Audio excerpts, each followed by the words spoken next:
Welcome to Pros and Cons Trek 101, your beginner's guide to Trek. In this first episode, we're going to go over the captains of each series. And due to the crossover nature of the movies, I'm just focusing on the Star Trek series at this time.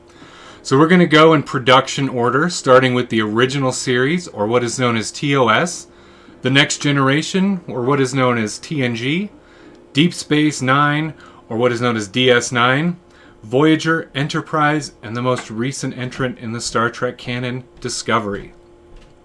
So we're going to start at the original series, and believe it or not, TOS had a different first captain than the one you're thinking about. And his name was Christopher Pike. Now, Christopher Pike will show up later, but we'll get into that in just a sec. But the original pilot of TOS never aired until the 1980s.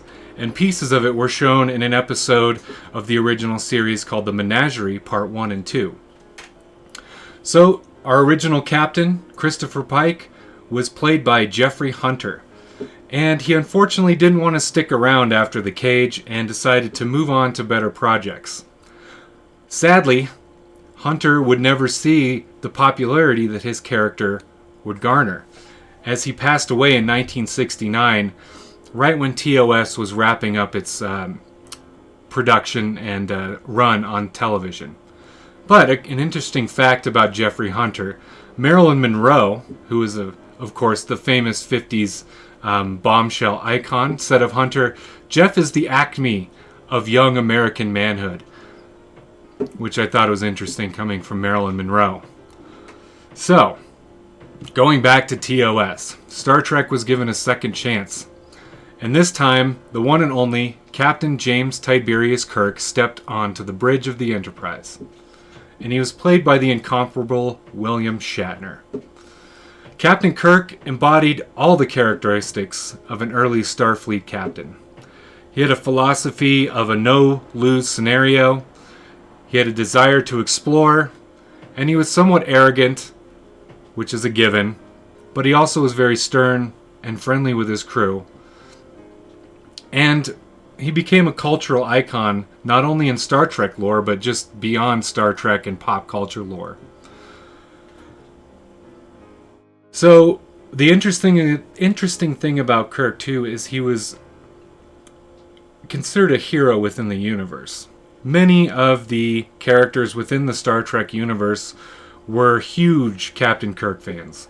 And most of his exploits were canonized in textbooks that you'd learn at Starfleet Academy. And one of those captains that we'll talk about later that idolized Captain Kirk was Captain Benjamin Cisco of Deep Space Nine. And we'll get into that in just a sec. But Shatner would go on to play Kirk for 3 seasons of the original series, and then play the character again in 7 subsequent feature films. And don't worry, Trek 101, we'll get into the movies at another date. So, here we have Kirk, Pike, and Kirk again. This is kind of an action shot here. Starry-eyed Kirk with the Tribbles, which is one of the best Trek episodes of all time. Definitely worth a watch. And an interesting thing that connects Captain Kirk with our next captain is the movie Generations. And I'm breaking my rule here, but we'll go into Generations for just a brief second here. So there's a point in Generations where Captain Picard meets up with Kirk, and Kirk is telling him about what it's like to be a captain. And Kirk never wanted to be anything but a captain. He reveled in that role. Even when he was an admiral, he hated being an admiral. But he told Jean-Luc Picard at one time, quote, "Don't let them promote you. Don't let them transfer you. Don't let them do anything that takes you off the bridge of that ship. Because while you are there, you can make a difference." And he loved the captain's chair. And like I said, upon his promotion to admiral, he almost cried when he was demoted back to captain, because it was kind of like a promotion all over again. So, after TOS, Star Trek went into kind of a movie phase to compete with Star Wars, and it was decided in the late 80s to, let's give this show run another chance, and we drop with Star Trek The Next Generation. So, this was an interesting show and an interesting problem for Gene Roddenberry.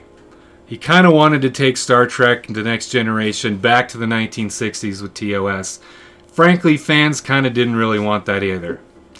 And he was kind of upset that they cast Patrick Stewart as the captain, because he famously said that he did not want a bald Englishman playing his captain. But Picard, being a professional actor based on years of Shakespearean work in London, decided to give it a go. And he kind of took that mentality to the set of TNG. And a lot of... Originally kind of rubbed the rest of the cast along the wrong way, because the consummate professional Patrick Stewart was super serious. And a lot of the other crew members thought that this was just going to be a fading show and let's just kind of have fun on the way out, collect a few checks. It took a while for them to kind of fully embrace Patrick Stewart. But Patrick Stewart really embraced Captain Jean-Luc Picard. And was a pretty interesting foil to Captain Kirk. So while Kirk was pretty cocky, no lose scenario, Picard really relished in his role as an ambassador to Starfleet, and probably Starfleet's top ambassador, hence being on the flagship of the Federation, the NCC 1701D. So, he was calm and collected. Before becoming a captain, he had several years of experience under his belt, partially due to his command of the USS Stargazer. Unlike Kirk who rose through the ranks really fast, Picard kind of worked his way up. Did it quickly, but not warp speed like Kirk, no pun intended. I can't believe I did that. I'm terribly sorry. Anyway, Jean-Luc Picard, you could consider an academic captain. He was dedicated to history, archaeology, and cultural studies, and I believe this really helped him in his role as captain of the Enterprise, and it really enriched his character. He's able to draw on all of that cultural knowledge to become, as I stated earlier, one of the best diplomats in Starfleet, and one of the legendary captains in the Star Trek universe. So, one of the interesting things about Jean-Luc Picard, was TNG introduced a new villain to Star Trek. You had the Romulans, the Cardassians, the Klingons. TNG ratcheted up a notch and brought in the Borg. And the Borg proved to be Captain Picard's ultimate enemy throughout the run of TNG and one of the movies. This all happened when Captain Picard was assimilated by the Borg and became Locutus of Borg. His actions during the Battle of Wolf 359 helped the Borg make their first foray into the Alpha Quadrant, destroying millions of lives. It wasn't the last time we'd see Locutus, and it wasn't the last time that we'd see or hear about Wolf 359, as that battle would impact our next captain, the one and only Benjamin Sisko. I'm not going to lie, Captain Sisko is probably my first favorite captain in all of Star Trek. He's played by Avery Brooks, and DS9 took on a different formula than TNG and TOS. And, like all Star Trek fans do, we tend to complain about the new series when it comes out, and give it 4 seasons until we decide we actually like it. So, TNG, which was set on a starship, TOS, which was set on a starship. DS9, they decided to set it on a space station. And everyone complained, well, how can you set Star Trek on a space station? How can you explore everything? Well, you needed someone who could transverse those worlds, like Captain Sisko.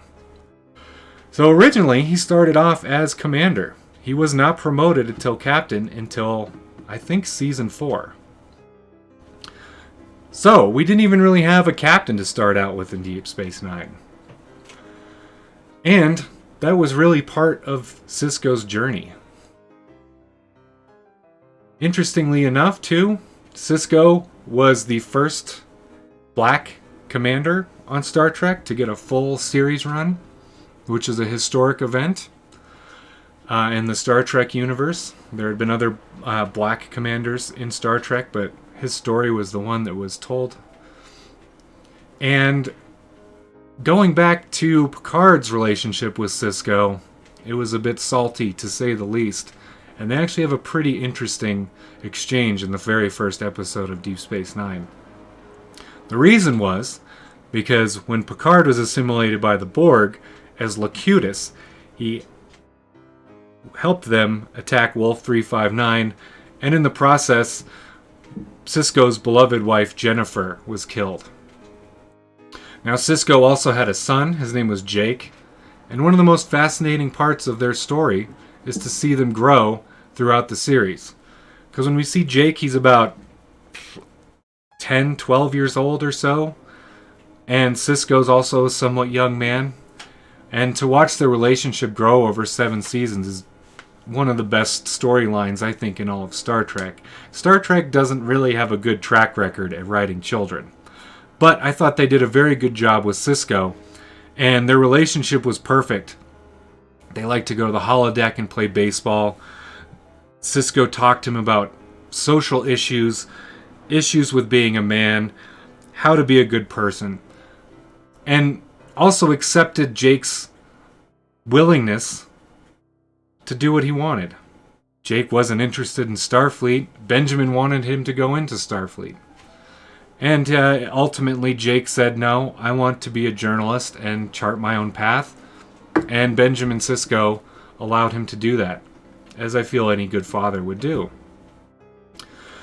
Another cool thing about Cisco, and I know I'm talking a lot about Cisco, but I think his story is more deep of a story than any of the other captains I'm going to talk about. And I know I said I wasn't going to state my opinions, but this one I hold pretty dear to my heart, so I kind of wanted to go into it because it's part of his mold as a character.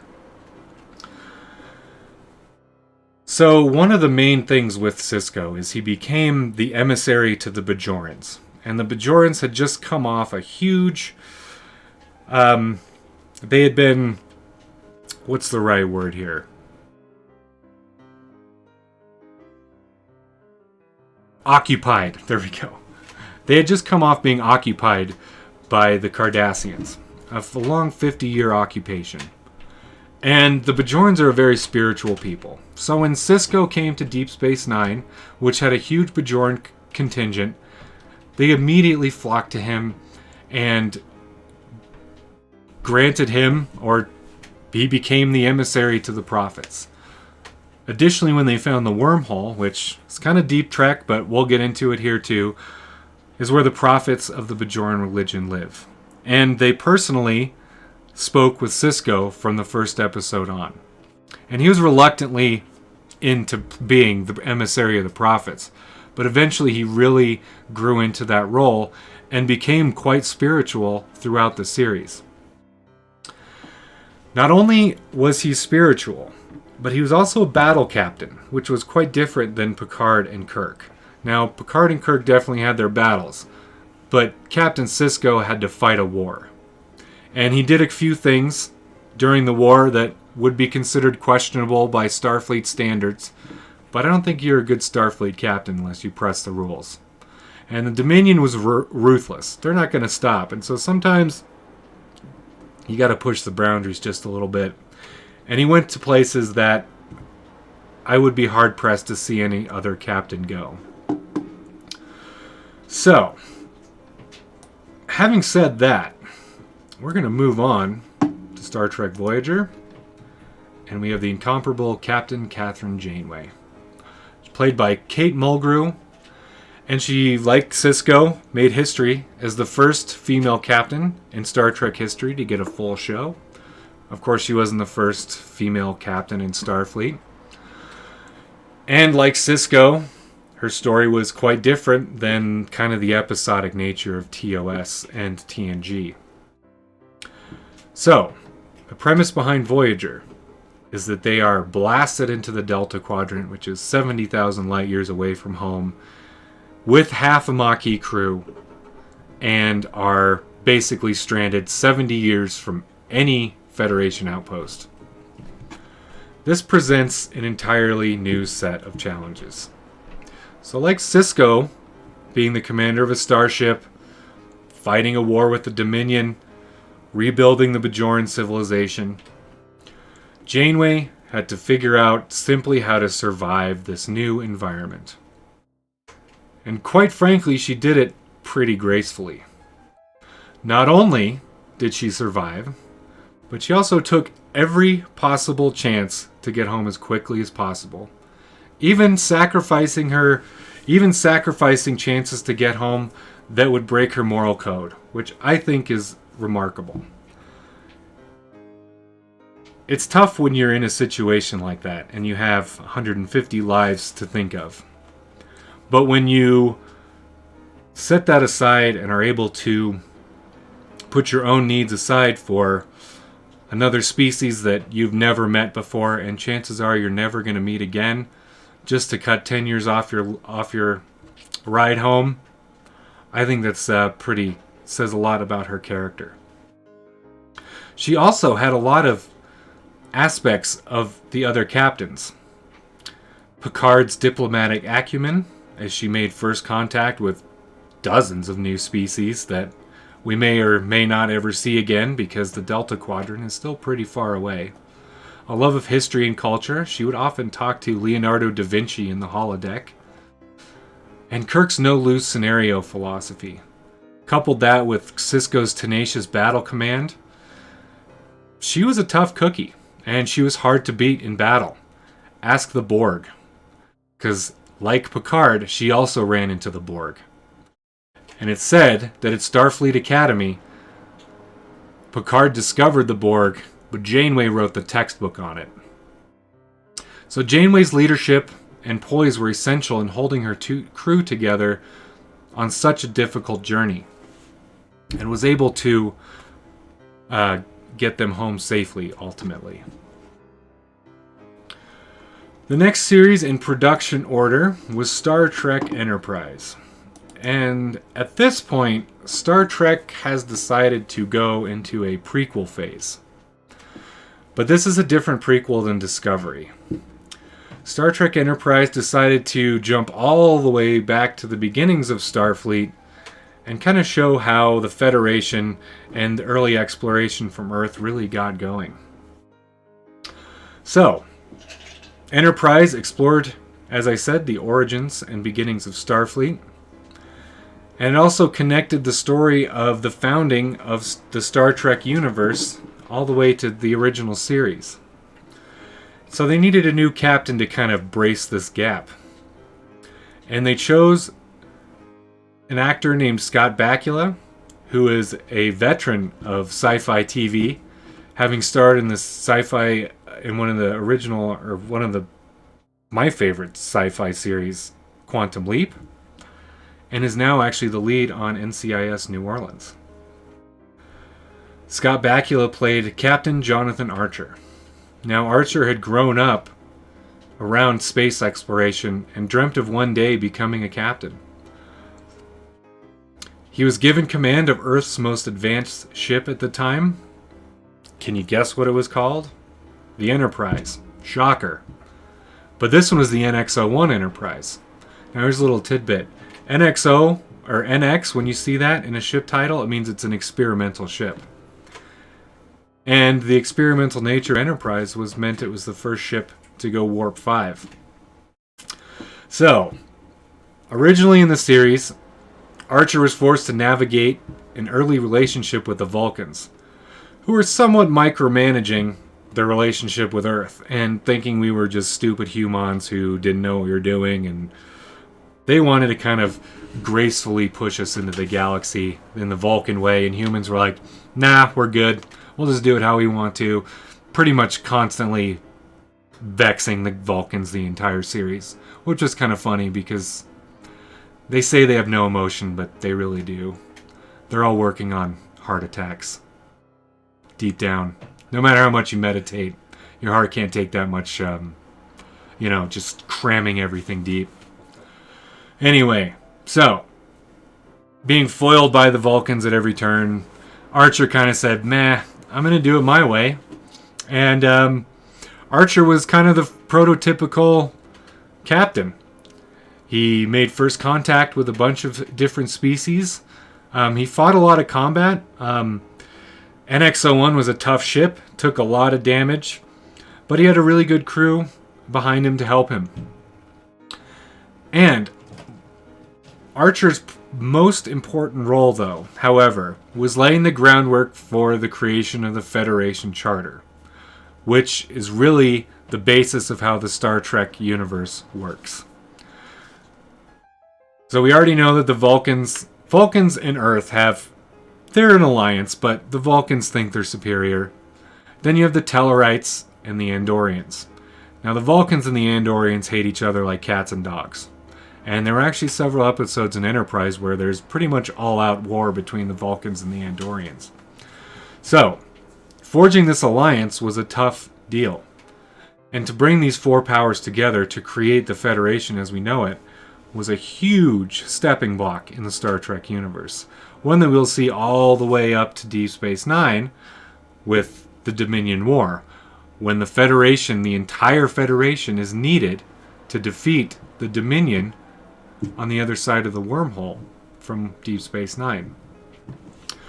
So Captain Archer's considered one of the greatest captains in Starfleet history, and is required reading at the Academy, as most of these guys are, and gals. So, you don't get in the Academy textbooks if you don't do anything. So moving on to the next series in the Star Trek canon, the most recent series, Star Trek canon, Star Trek Discovery. Still in the prequel realm of the Star Trek universe, Discovery takes place about 10 years before Captain Kirk's time period. And it's really the first Trek series to fully embrace these season-long story arcs. Deep Space Nine dabbled with it. Voyager had a few long-running storylines. Enterprise had a season-long storyline, which was kind of a hot mess, if you ask me. But Discovery dedicated each episode to moving along the story. And Discovery was interesting. It didn't start out with the main character being a captain, a lot like Deep Space Nine. Her name was Michael Burnham, or is Michael Burnham. And she was commander of the USS Shenzhou with Captain Philippa Georgiou. Philippa Georgiou was played by Michelle Yeoh, and Michael Burnham is played by Sonequa Martin Green, who is famous for The Walking Dead, playing Sasha. And I loved her character in The Walking Dead. I thought she was one of the stronger ones on the show. So when I saw her join Discovery, I was pretty happy. So, we start out with two major captains on Discovery. As I said before, we have Georgiou and Captain Lorca. So, kind of going back. During a specific point in the series, and since it's still kind of fresh, I'm not really going to go into spoilers here, but if you don't want to hear it, here's a bit of a spoiler alert. So, Burnham goes against Georgiou's wishes to attack this Klingon fleet, and is basically arrested and court-martialed and put in a penal colony. So, she's pulled out of the penal colony to join Captain Lorca on the USS Discovery as a scientific advisor. And mind you, this is a very, very short synopsis. I don't want to give anything away.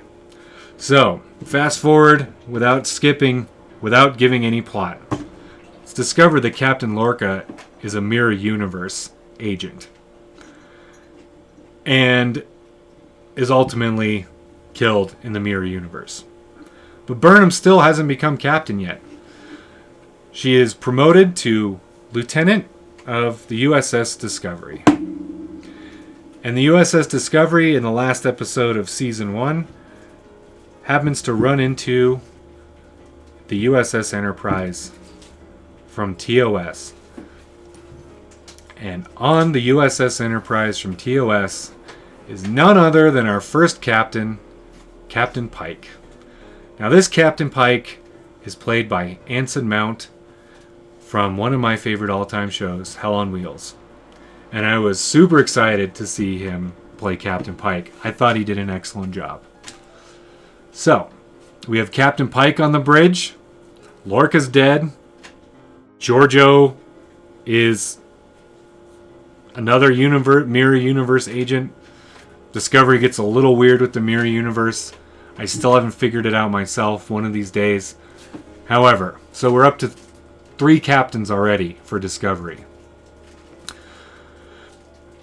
So Captain Pike is captain during season 2 of Discovery, and eventually we'll hopefully get a Captain Pike series. I'm hoping, because I like Anson Mount and would love to see him carry on. So by season 3, the end of season 3, the main character of Star Trek Discovery, Michael Burnham, finally becomes captain and is now Captain Burnham. We'll see where this goes. I haven't seen her as captain yet. The season ended a few months ago. But one of the cool things about Discovery is that it's brought in several old Trek fan favorites, including Harry Mudd, Captain Pike, and Spock. I think Burnham will be a strong, tactful commander and doesn't really flinch in the face of adversity. And it'll be interesting to watch her continuing journey. So, I wanted to say thank you all for watching the first episode here of Pros and Cons Trek 101. If you haven't already subscribed to Pros and Cons, go ahead and do that. And stay tuned for more exciting Trek and sci-fi content.